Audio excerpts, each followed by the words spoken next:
The night power died in silence. The alleged capture of Nicolás Maduro and the betrayal from within. It did not begin with explosions or screaming sirens or columns of smoke rising over Caracas. It began with something far more dangerous: silence.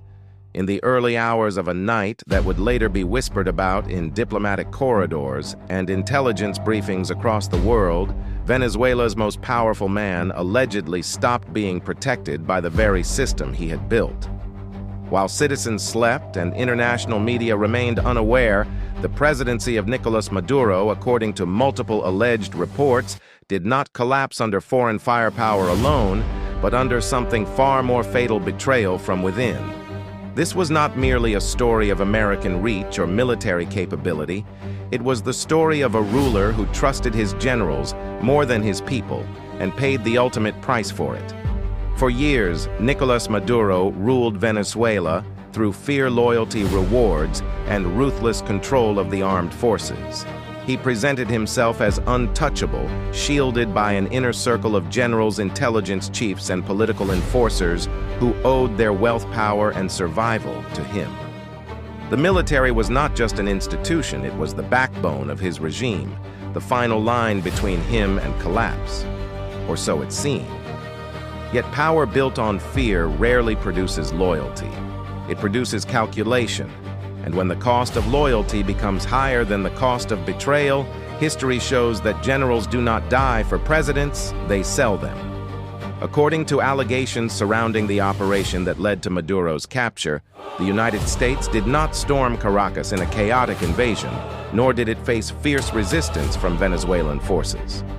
Instead, the operation reportedly unfolded with surgical precision, suggesting access to detailed insider knowledge, exact locations, security rotations, communication, blind spots, and moments when the president would be most vulnerable.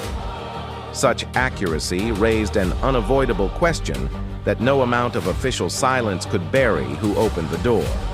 For years, Washington had accused Maduro of narco-terrorism, corruption, human rights abuses, and drug trafficking, placing bounties and indictments on his head and isolating his regime economically and diplomatically.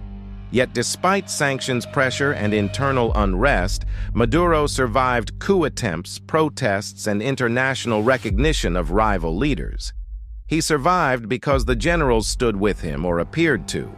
But as Venezuela's economy collapsed, inflation, destroyed savings, and sanctions tightened around military elites, the cost of standing with Maduro increased dramatically. Assets abroad were frozen, families were denied visas, luxury lifestyles were threatened, and the future began to look uncertain. In such an environment, loyalty stops being ideological and becomes transactional. Alleged intelligence leaks suggest that certain high-ranking military figures began reassessing their position not in terms of patriotism, but survival.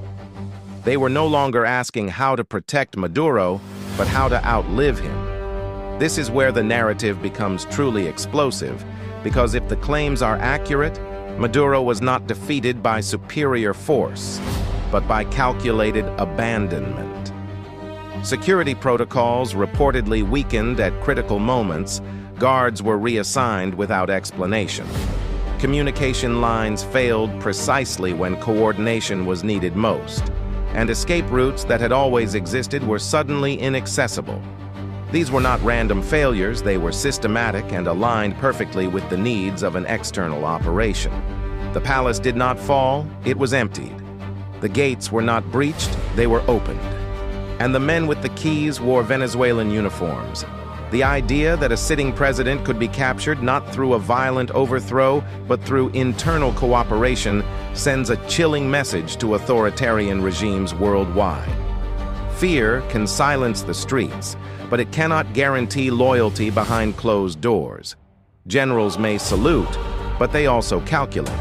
According to some reports, back-channel negotiations may have taken place, offering immunity, financial guarantees, or future political relevance in exchange for cooperation.